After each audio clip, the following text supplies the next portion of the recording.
Hallo, herzlich willkommen zurück, liebe Leute. Ihr habt es schon gesehen, wir haben zwei neue Gäste auf der Couch und wir könnten Deutsch und wir können Englisch reden, denn es sind zwei unterschiedliche Sprachen am Start. Ich fange vielleicht einmal ganz kurz an mit Thomas Mahler. Eine Ehre, dass du da bist. Hallo Thomas. Wunderbar. And we have Gennady Korol there. Nice to meet you, Gennady. Guten Tag. Guten Tag. Yes. Okay, let's switch to German. No problem. How's your German then? Fantastisch. Oh, okay. No, it's not very good. We should probably use English. Yeah, it's not. We don't want it to go live. That whole thing. Not yet. Okay. Not yet. Let's first see the game now.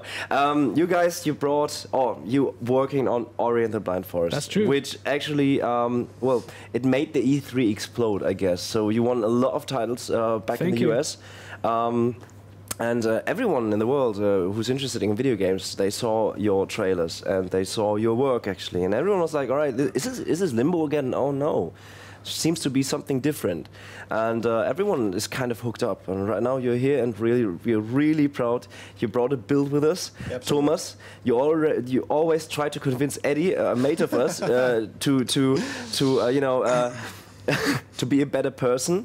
You failed as well as we all did, but thank you. Thank you. Trying the same thing with Thomas all the time. And dude, it's really hard, isn't it? Labor of love.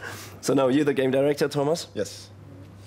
Tell us something about your past months. So we will head into the game. So let's get the game information later on. But how was your last few months for you guys? Well, it was pretty crazy. So I mean, we've been working on the game for 4 years in secret, right? Yeah. Like in complete secret, nobody knew about it and so on. And then I'm sorry, you got. Oh, sorry. And we worked at we worked on it in 4 years in secret, right? And then suddenly at E3, kind of like we got the chance through Microsoft, hey, we might be able to show it at the big press conference, right? And I think it fit in really nicely there, and it kind of like hit a spot with people, and yeah, the reception was fantastic. And now at Gamescom, like we wanted to show a little bit more about the game, and yeah, it's incredible right now. All right. What about you? So how was your last month? Not a lot of sleep. A lot of preparation for Gamescom, because we were thinking like, okay, E3 was so great for us. And we don't need sleep. Yeah, we've been so inspired by how our fans responded mostly. How we actually were able to resonate with people. Yeah. And it was a surprise for us as well. Like we think Ori is great, right? But to actually see people respond that way, it was super humbling. And we were like scratching our heads, like, how do we follow up on that? How do we show people more of Ori? In a way that will get them excited about it, and also like show another facet of it that we didn't show before. So that's why we're focusing more on gameplay. That actually like it's a game for gamers. There's going to be a lot of quite hopefully interesting stuff that we'll show, but hopefully people will see that it's at the core of it, it's all about gameplay. Yes, at Gamescom, I mean, basically what we wanted to focus on is show a little bit more of the advanced gameplay, right? Like at E3, we kind of like introduced people to our characters and just to the general premise of the game, right? And then we heard a lot of voices from people, wanting to see more and more and more, right? And then we took the Gamescom opportunity to say, okay, well, let's show an area in the game that's like 2 to 3 hours into the game, and let's show some of the advanced gameplay, right? And yeah, I think we could jump into that. Yeah, let's do that. And while we do that, you're gonna play, right, Gennady? Yeah, I will be playing. We just chit-chat while off, and I'm really looking forward to see something for the first time for me. Oh, yeah. So basically what we're seeing here in the background already, that's the Chinzo tree, right? Yeah.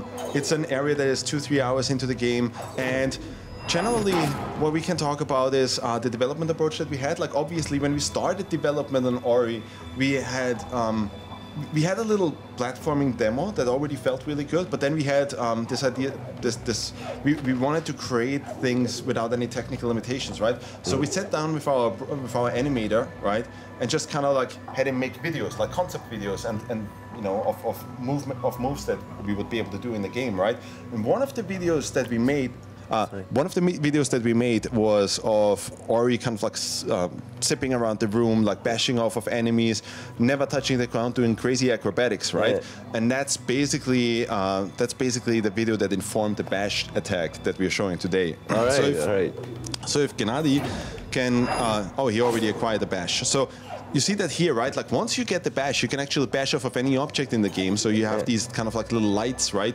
And if you approach them and just press the Y button, you get this little dial where you can rotate, basically see kind of like where you want to propel yourself forward, right?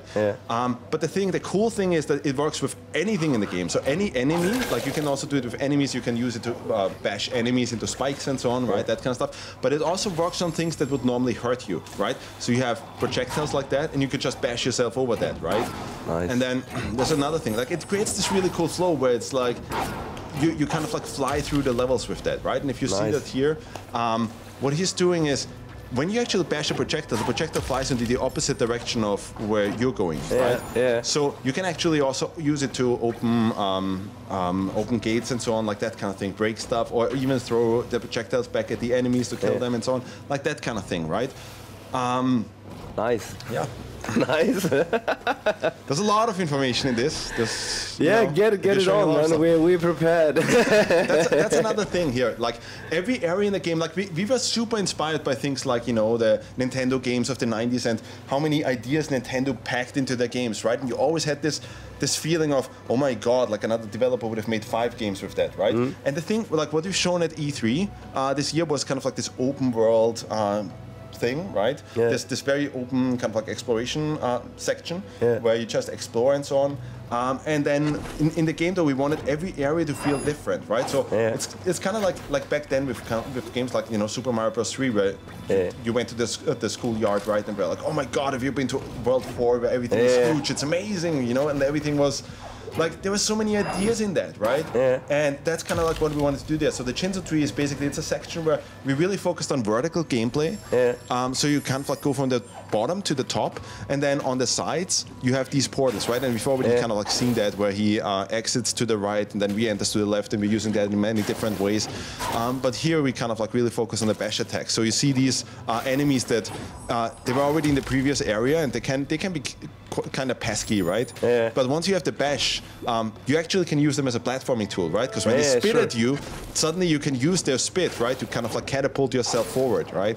So suddenly you can reach areas that you couldn't before. And obviously when you go outside the Chinzo tree again later on, you can now use that in the overworld to reach areas that you couldn't before, right? Classic, so there's a mountain called the Sorrow Pass where later on, like you don't even see any ground anymore because you're so high up, right? And you're just kind of like bashing yourself from area to area, and we're kind of like seeing a little bit of that here, where he already has abilities like the double jump and so on, and the bash, and you see how kind of like how acrobatic you can be in Ori when you kind of like bash yourself from object to object. So there's a door at the top here in this section, and he has to get these keystones, right? But he has to be acrobatic about it and like never really touch the ground and like bash basically from one object to the other, etc. And you can be like, there's just a really nice flow to this, like when you actually get to control it, and it looks maybe a little bit difficult, right? But then when you actually get to play it, it's like, oh my God, it's very easy to pull it off, because you spend so much time on just honing in on the controls and making sure they're perfect. You're really good, Janali. You about, I think, you. Wait before I want you to try it, Budi. Trust me. It feels so good. Wait before I get to the waterizing sequence and see if I can do it live. Okay. But, you know that this build will end if I play. So this enemy is actually quite interesting, right? I cannot really hit it because it disintegrates when I get close to it. So I have to figure out, I have to use my ability that I have just acquired in this dungeon, and to be able to redirect the projectile back at him while he's there. I'm actually using like a cheat, so I do it on the wall. There's actually like the right way to do it. There's obviously like these platforms here, but we always do that. Like, I mean, like if you remember Mega Man and so on, right? There always used to be this.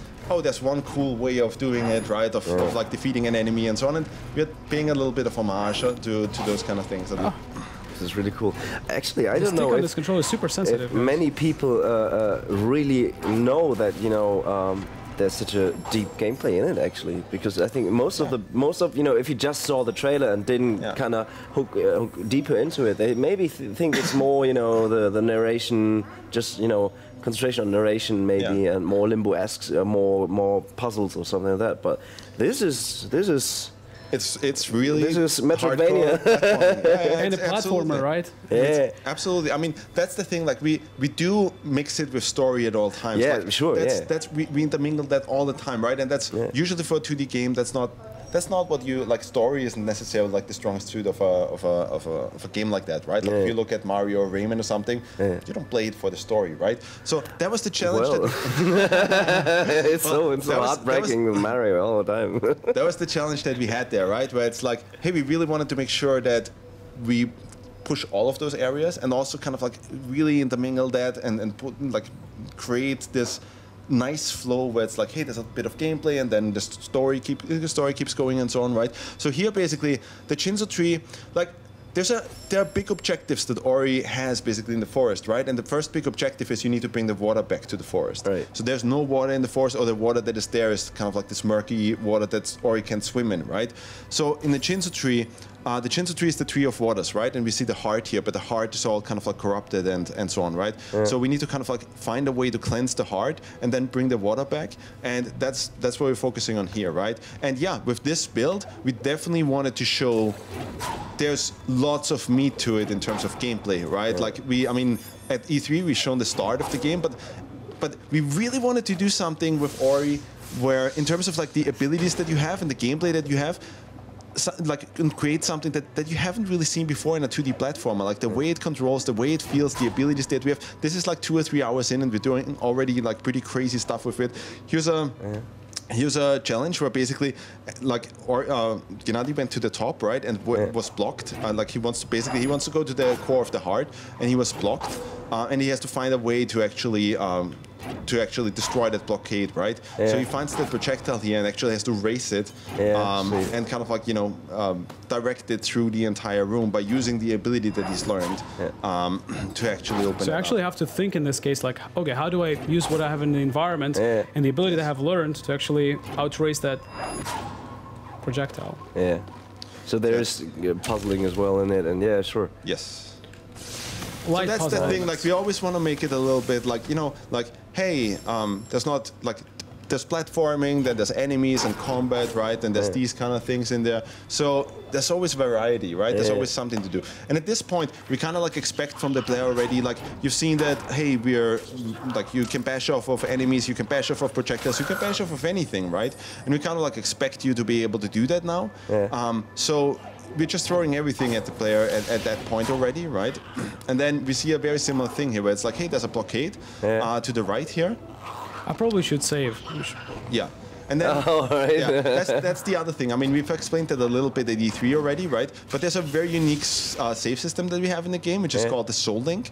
And any time in the game when you hold the B button, you can actually basically cast a checkpoint, right? All right, nice. But it costs you energy, right? And then you have these situations where it's like, oh, I'm in a difficult room. I see some enemies that are very difficult up ahead.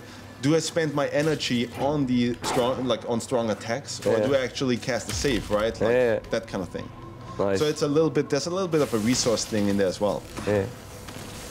That seems to be quite new to a platformer, right? So yes. The last really good platformer I played was Guacamelee, so I like that one as well. But Guacamelee. Guacamelee, okay. Guacamelee, yeah. And but I haven't seen those features. Guacamelee was a bit of a brawler. And pretty much. With Ori, we try to make sure that the combat feels like dancing, right? Like the way you like you always have to kind of like be close to the enemies, then get a couple of like shots in, right? And then bash around them and really do these really acrobatic, cool moves. Like in a lot of like the older Metroid games, right? There were always sections where Samus was kind of like controlled by the CPU and made these really cool, awesome moves. And that was controlled by the computer, and it's like, I want to be as cool as that. Right? Like, I want to be that, right? So, so that's really what we want to do with Ori, kind of like this, like really get this feeling in that, oh, this feels cinematic and cool. Nice. And by the way, I'm totally 100% in control at all times. All right. Okay. So another thing that people constantly asked us at E3, right, was, do we have boss battles in the game? Yeah. That was. For some reason, like a really, really big thing for people, right?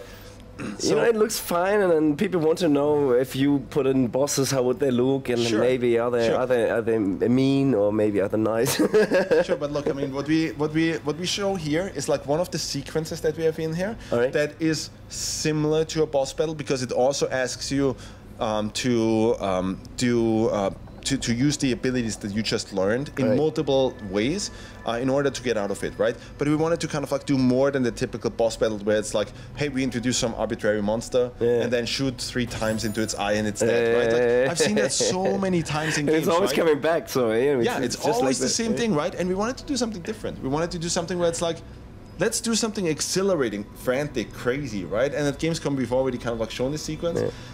We call it the water rising moment. It's basically the moment where you bring light back to the Shinzo tree, and then water comes back basically into the forest, and basically the Shinzo tree floods itself with water. But you're in the midst of Shinzo tree, right? So you have to escape, right? So that's a sequence. Lucky for me, right? So that's a sequence. It's not.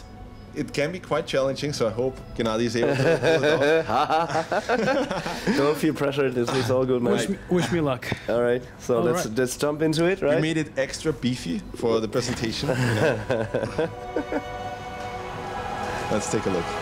So see, I mean, like, we also composed the music for these kind of things to be really kind of like frantic and crazy and pushes you, right? So it's just a really crazy moment. So there's all this kind of like water, this water torrent kind of like coming from the bottom, and you really have to play extremely well in order to pull this off. And so you constantly have to use the bash in multiple ways. Nice. And this shows the portal stuff nicely, right? Like you go out of the screen to the left side, coming back to the right, and so on, and it creates a nice, little, interesting flow. The water just looks awesome. Really good. Wait till you play it. You're next. Yeah, I like the water, as I said before. I'm gonna do this. That was really close, man. Yes, that was. It was a tough call. But that's the thing, right? It's really hard. It's really nerve-wracking. It is. Just by looking at it. Oh, dude, whatever. Oh, you made it. My heart is racing right now. Very good. And that's what we're trying to do. Is like it's this big wrap-up for the entire area, basically. It's like if you were to fight a boss, you know, you'd feel that heart is racing. You try to figure out that pattern. And you try to use all of the abilities you have learned. And here we're basically putting that in the context of what would make sense for Ori, because at the end of the day, it is a platformer. So you take all the platforming skills that the players have acquired until this point. We probably should watch the sequence. It's really cool.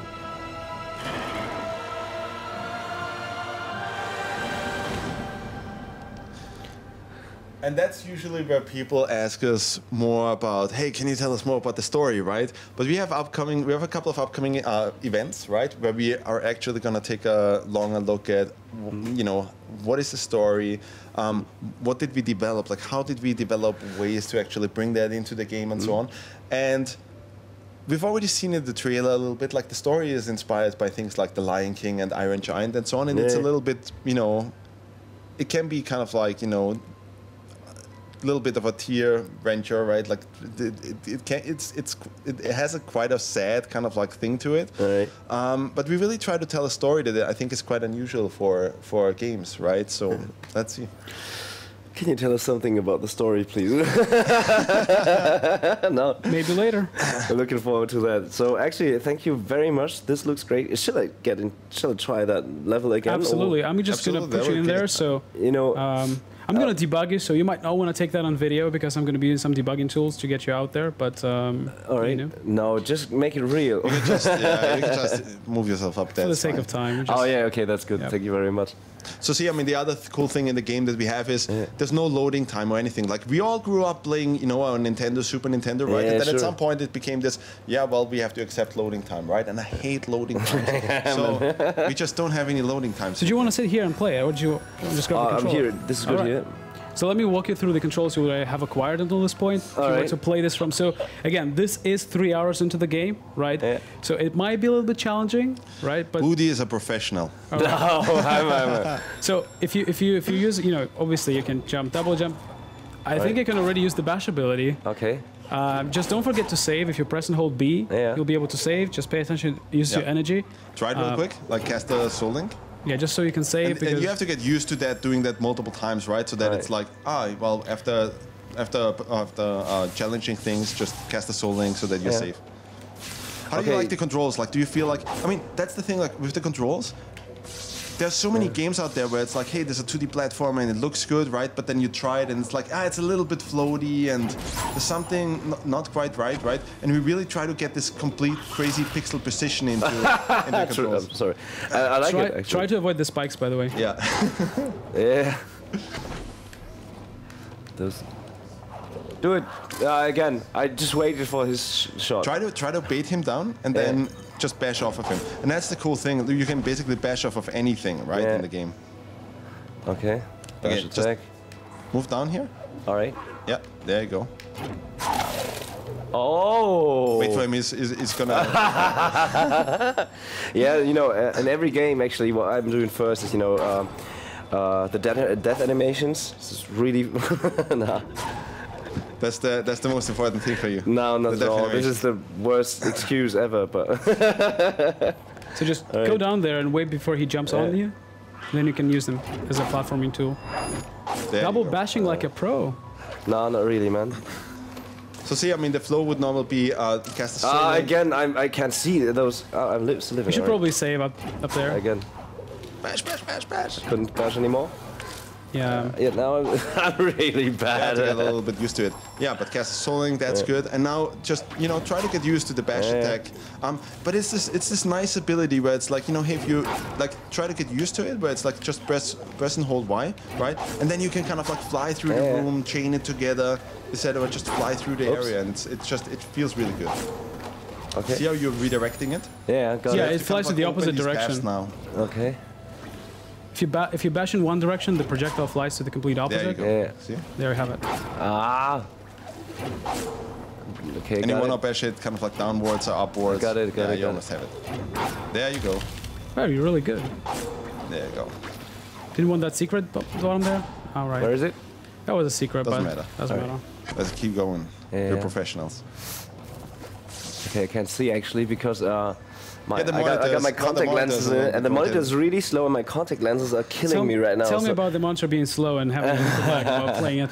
There's another good excuse for my gameplay style right now, right? Dude, you're really good. Like again, like this is something that's super inspiring us because this is a section that's 3 hours deep into the game. We just give you the controller. You obviously played games like this before, right? Bash I got it to the portal, right? Yes, there you go. And you're already able to pretty much play it. Like it should be played, just with playing for 2 minutes with it, I probably spoke too early. Yeah, I guess. It can be like it has beef in it, right? I think a lot of people kind of like saw it as like, oh, it's just kind of like the story thing, right? But really, I mean, we spent 1.5 years just on kind of like the gameplay, coming up with really interesting scenarios, really interesting abilities and so on. Something like the bash, like I haven't really seen in other 2D platformers yet. And it's just a really, really cool ability. Yeah, it is.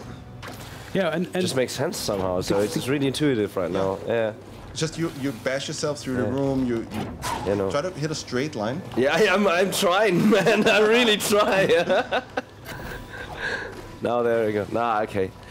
But guys, I do. We'll leave the build for you, I'm guessing, so you can train a little. The thing is that the game is challenging a little bit, right? But we are. While we're here to tell everybody that this is all about gameplay, right? Yeah. But we're still trying to strike that perfect balance between not making the game too hard for you to be super frustrated and throw the controller at the ground, but also not to make it too easy for not to have any challenge anymore, right? Yeah, but that's the thing. So we're also easing the player in. There's this thing with these games. I mean, a lot of people right now like Dark Souls or like Meat Boy or something, right? That's the thing, we're not really in that level of like frustration where it's like, oh my god, only like 20% of people can really endure the entire thing. Yeah. We're making Thomas change some level, so that will be true actually. But maybe 30%. But there is something cool about, well, there's a challenge to it, right? And if you beat that challenge, if you achieve that, right, then you feel good about yourself because it's your skill, right? And you did it. And there is like, it's a Metroidvania, right? So it starts you with running and jumping, and then bit by bit you actually get more and more abilities, and as you get these abilities we teach you how the abilities work, just like we did with Bash here. I mean, for you, we jumped through half the dungeon, and then that. Don't talk about that, man.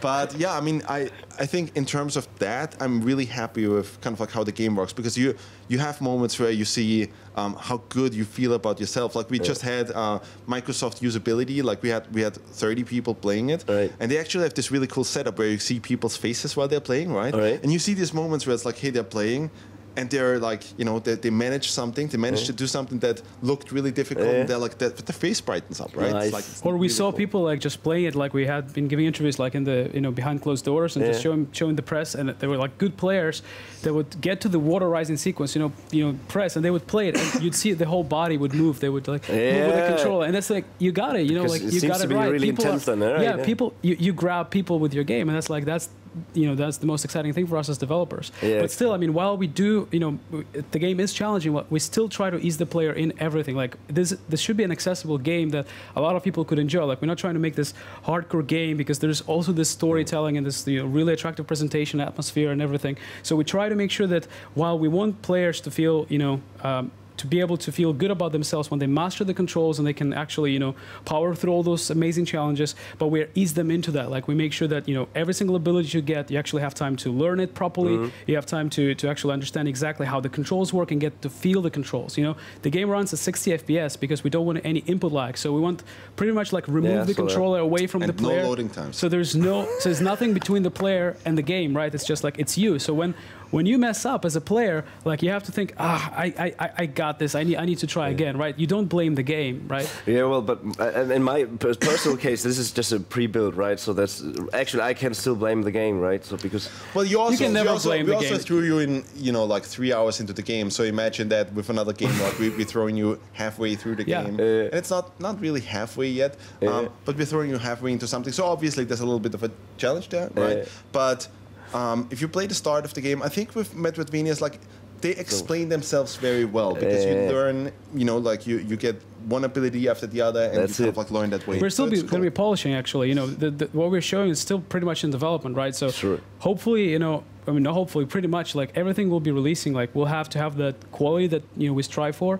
as Moose Studios. Like we try to really get everything to really feel tight and have that really cinematic appearance and how tight it actually plays and feels. And actually, we can show you how big the game is. Actually, can I grab a controller? Yeah, sure, man. If you just go and obviously these are all the skills you have acquired up until this point. Right, and that's only basically like 5, and you'll have like way more.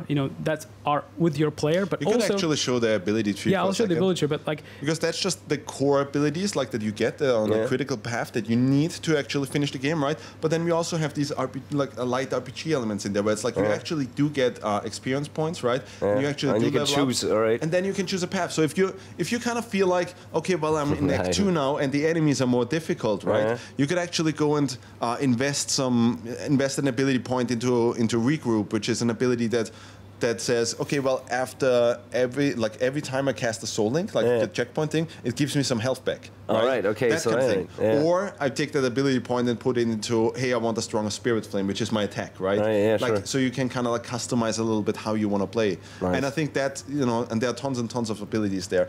So that's the cool thing, like how everything kind of like works together.